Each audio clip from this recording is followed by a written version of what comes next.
I'm Dutch, and let's react to the Americans. Hello, and welcome to my channel. My name is Joanne, and I'm a typical Dutchman. And if you're planning to come over to Europe for your holidays or to live here permanently, or if you're thinking, why is everything in America so expensive in comparison with Europe? Then you are at the right channel, because in this channel we take a look at life and living in America versus life and living in Europe.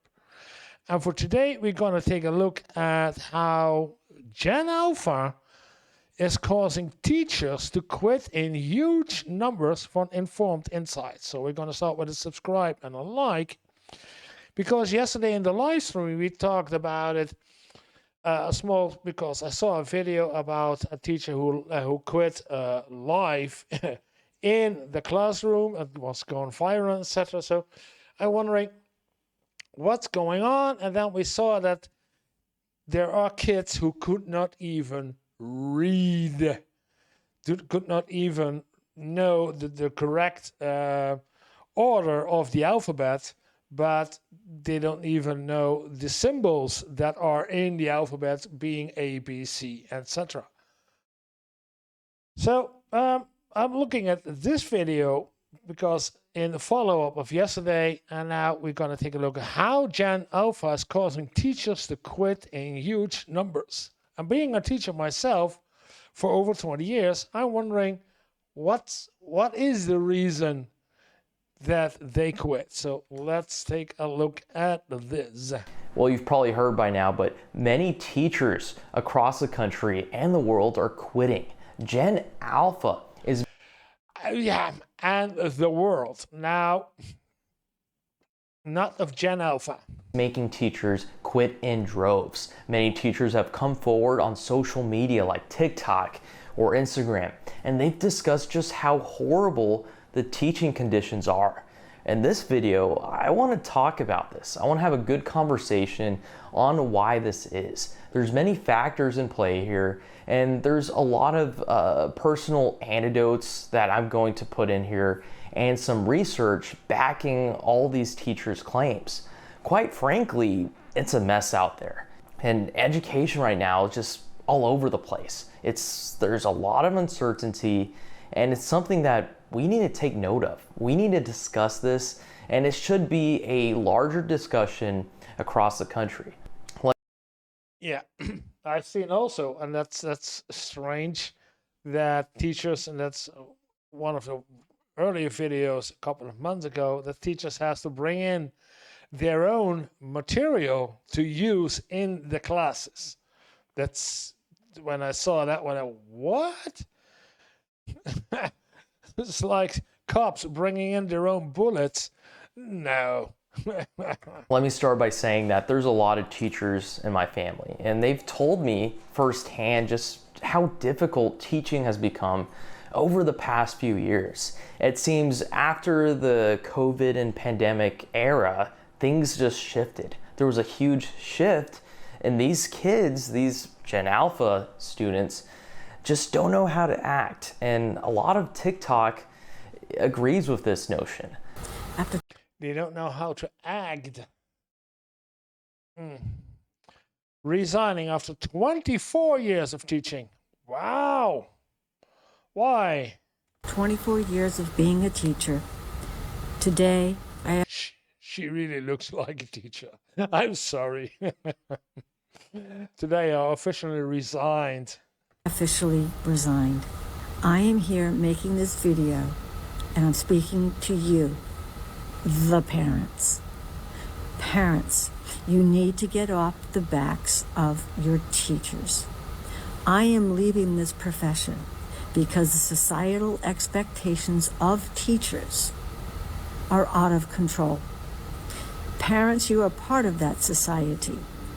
We cannot meet the needs of all of the children.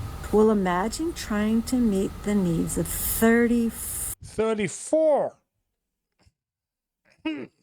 Okay. 34. That's a lot. 4 all at the same time. And then, forget about 34, how about 130 plus that we see throughout the day? Oh, so it's not primary school, it's some kind of a middle school or high school, because she's talking about she's seen several classes in a day. And then 34 in a class is, whoa, way. Over here, we're talking about 25. And when I was in Belgium, we talked about 20 a class. Your expectations are unrealistic. They are altruistic. That teacher right there is basically just discussing just how difficult it is to teach when parents are basically all helicopter parents. My family members that are teachers have also expressed just how difficult it is to talk to these parents. I'm talking about, Gen X and millennial parents. They become very difficult to work with. Now, this is... Yeah, it's a hard thing to do. Even here, parents are not my age, 16 and older, but a friend of mine who works with the younger ones. Parents don't want to hear anything negative about their kid. Oh, no, my kid is good. My kid has no problems with ADD or ADHD. No. It's hard. Yeah. There's always been a problem within the teaching profession. You always have these helicopter parents that are want everything special for their special child. It's something that makes teaching very difficult. But in the age of social media, in the age of instant gratification, it's been taken up a notch, meaning that parents are demanding even extra for their teachers. They're constantly bombarding their child's I hate parents. This is it. I hate them. If you have a question about your kid's grade, then why don't you ask your kid? Okay. Yeah. Why would I be lying if I call you to... Whoa.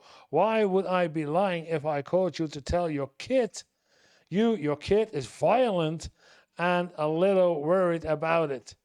Why are you shocked that I don't answer emails over the weekend or don't reply to your questions about your kid at 10 p.m. or over a vacation? What the? Oh, okay. Yeah. Teachers through email or even text messages, calling them, just making sure that, Some parents feel like it's the teachers to basically raise their children. They also feel like their kid can do no wrong. Yep, I've seen it. Their kid gets an F on homework or a test. It's not the kid's fault, but it's the teacher's fault. Yeah. Unfortunately, teachers have their hands tied. They really aren't allowed to do anything anymore because parents are so happy nowadays. So parents walk all over them. Yeah, parents need to start taking responsibility for their kids. The teachers teach core classes, and it's parents' job to teach morals. Yes, correct.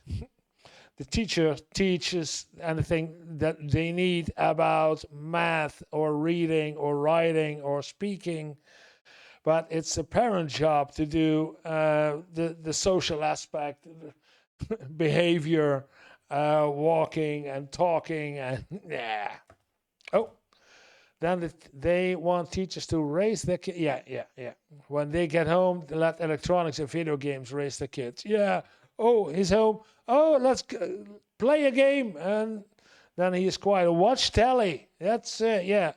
So I can work on. Yeah, do some computer work stuff. Yeah. Parents don't interact with their kids anymore. Everything is accommodating to that special student that they have. They want special circumstances and special privileges just for their child. Now, when you have about 30 students in one classroom, When you go to middle school or high school, that is taken up to 150 to 200 students in some cases. You're having 200, 150, 200 schools. Rotating. I hope it's not 200 at once. I hope not. dozens and dozens, maybe even 100 parents constantly bombarding teachers. That's one of the main reasons. Overbearing parents have made a lot of teachers quit. We have a lot of cases where parents are very eager to complain about teachers to faculty or the district. That puts teachers at a very vulnerable position because in one case they have to listen to the parents, right? They're taxpayers and they're part of the community. But on the other hand, they still have to have those teachers teach in a good environment. But a lot of times we've seen the school districts and faculty take the side of the parents. Yeah, if they do not back up their teachers and say, we will talk with him and we will arrange something, but first and foremost, it's the teachers. Yeah, and if they always give the parents the upper hand, then yeah, they will leave. They will leave. I can tell you, they will leave.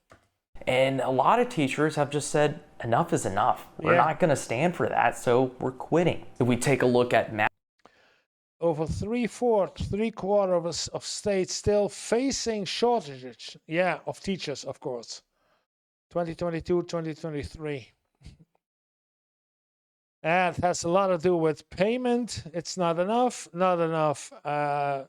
material to work with, not too big a class. A lot of circumstances that made this, that people don't choose to become a teacher.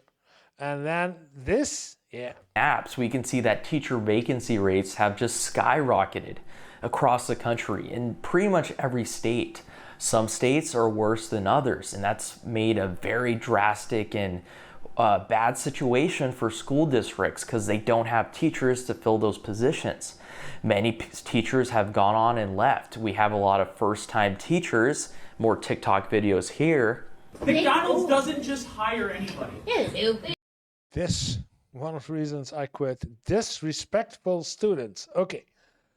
Classroom mate, let's see. No, they don't. They hire anyone. McDonald's has standards that you have to meet. If you can't even make it through 6th grade, they're not going to hire you at McDonald's. What's up, guys? So, yeah, I don't know. This is a short video clip, so I need to see more about it. But it's a kid filming a teacher. That's saying enough. today I officially resigned from my teaching position, and today is also my last day. Okay. I didn't expect for it to be my last day. So those first-time teachers, they maybe taught for 1, 2, 3 years. They're around my age, maybe. They're Gen Z or early millennials. They just didn't like it. Teaching became very difficult for them. It's not what they signed up for. It's not even what they were taught in college to do. Teaching had become very anxiety-inducing for them, very stressful. So they quit. Yeah, how well are the teachers being taught to teach? Complex sentence over there. But yeah, how well? Because if the teachers who teach the teachers doesn't know how to do it, it's hard. Yeah. Now that's put a lot of states across the country in very difficult situations. This kind of brings us to our next point here, and we can kind of listen to a TikTok video for more insight here. Yes, it is a parent and an admin problem just as much as it is a kid problem. Because the difference between now and 20 years ago even is that 20 years ago, when you would have a kid cuss you out, hit you, smack other kids, ruin your property, steal things off of your desk, there was going to be somebody on campus that was going to back you up and find a solution. But now that's... Yeah, you need somebody who backs you up. But now that's not the case. It's not the case. Suspensions are down because they want those numbers down. They want to look good. They're not suspending kids for getting in fights and being violent in the classroom anymore. It's just not happening. Even in the early 2000s and 2010s when I started my career, I was assured that if I called a parent to tell them about what was going on in my classroom with their child, they were most definitely going to say, I am so sorry, do what you need to do, I'll talk to them when they get home, right? That doesn't happen anymore either. It is a parent problem because we're getting met with the same attitudes that we see in the classroom that we're seeing at home from parents. Yeah, because we are 20 years later, and most of those people, most of those kids of 20 years ago are now having kids of their own. So teacher expectations have just become extremely unreasonable. And from speaking to my family members that are teachers, they say this all the time. They're constantly expected to do more with less resources. For example, they're expected to increase test scores when they're not given the adequate resources to develop those students. Many math, reading, writing scores, you name it, have gone down across the country. I think over the past few months here, Texas released some pretty dire results where they said that math and reading scores were STAR results, lower math performances for the student grades 3 to 8. drastically down among what would be Gen Alpha. And this brings, troubling signs ahead. We're seeing constantly declining test scores, but US education rankings are failing. Falling or failing? Failing? Yeah, failing behind the rest of the world. Yeah. On the other hand, they're expecting teachers to improve those test scores. How does that make any sense? How does it make sense for teachers right now in this current state with Gen Alpha that's constantly on their phone and seamlessly not really wanting to learn as a whole? How are they expected to increase those test scores? And we've seen a lot of instances where teachers have been held accountable for something that really isn't their fault. I would beg to differ that most of the time it really isn't the teacher's fault. It's, a societal issue. A lot of times it's even the parents at fault. Most of the time it's the parents' fault. But not the teachers. Not from all these accounts that we've seen on TikTok and personal anecdotes I've heard from teachers within the family and family friends that are teachers themselves. It really doesn't make any sense. And I think that's exactly why we're seeing a huge shift away from teaching. Also other results have come out. We have other statistics that have come out that have stated that a lot of new college students don't want to teach anymore. It's kind of a declining profession. Fewer people are getting teacher degrees. Prep programs sound the alarm. Yeah, but that's over in the Netherlands the same as in, I would say all over Europe. Yeah, it's the same. It's a lot of people don't choose this occupation anymore for teaching. Yeah. Over the past 5 years, and there's a lot of factors in play, but I would say that a lot of these videos on TikTok and kind of the press, the media that we've seen in teaching has made a lot of people not want to teach anymore. And why would they if they're constantly expected to have these crazy expectations among their students when their students a lot of times don't want to learn and their parents are no help? The reason why they're quitting is because these kids are mean and they're making the classroom a war zone and they're getting zero support from parents at home and from admin on their campus. This 100% stems from the stuff that they have to deal with day in and day out from 8 a.m. to 3 p.m. inside their classroom. It's the stuff that you have to deal with inside your classroom that makes you burn out and makes you never want to come back. So yeah, that's and that's even worse in the United States with almost low pay. They don't get enough paid for this stressful job they do, and bring in their own material, etc. no backing from their school district, etc. Yeah. So I had a student.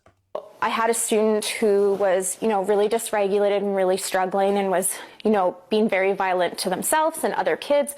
So I had no support. So I had to be holding the student and rocking them while I was trying to teach.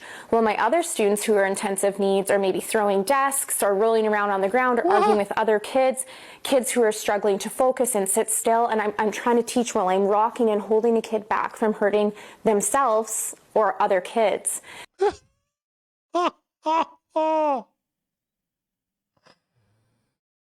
Okay. And so when I started in 2011, I would have had an EA for that child. I would have had an EA for all the intensive needs students. All right, now this one. Intensive needs students, yeah. Yeah, it's now over here in the Netherlands. Not always that you have an EA. I don't know what an EA exactly is, but I did the Master of Educational Needs. And the educational needs is now for a lot of teachers by default a good master to do, because there is no extra support anymore for some kids. It's the extreme you can still have extra support with, but most of the time you don't. So you do a master in educational needs to learn and to learn and to comprehend what's going on inside a kid at such a moment. This one is kind of crazy. We've seen some wild videos of students becoming extra violent over the past few years. A lot of times this is happening in lower tier schools, but it's happening everywhere. We're seeing school fights erupt in schools, be it middle schools or high schools across the country, and teachers just don't want to deal with that. First off, there's a health risk. You don't want to get hit by a student. There's several videos where teachers hit by a student. What about shot by a student? Teachers are being hit with stapler guns. Chairs are being thrown at their direction. Students are even getting physical with them, throwing punches. We had that wild incident in Florida. A Florida student attacked his teacher after she took away his cannot see switch during class. Switch. If it's a Switch, then it's a game console. Where a teacher took a student's Nintendo Switch away from them. Nintendo Switch. So their gaming device, they took it away from them. I think they were like in 8th grade or something. The student then went on a physical rampage. They went berserk and they started physically hurting that teacher. The teacher ended up in the hospital, and of course I believe they resigned. That student was later charged with, violent crimes, because that's a horrible thing to do. And that's just one instance that's happening across the country. There's many instances where teachers are having to break up fights all the time, and we see that on TikTok. We see that from teachers on Reddit. I know we had several family members that always have to break up fights among their students because their students are always fighting. So the teaching profession as a whole has become sort of like a hall monitor or police type of role. You kind of have to be like a security guard within your own classroom, and that's not what teachers should do. No, but that's what often is expected to do, yeah.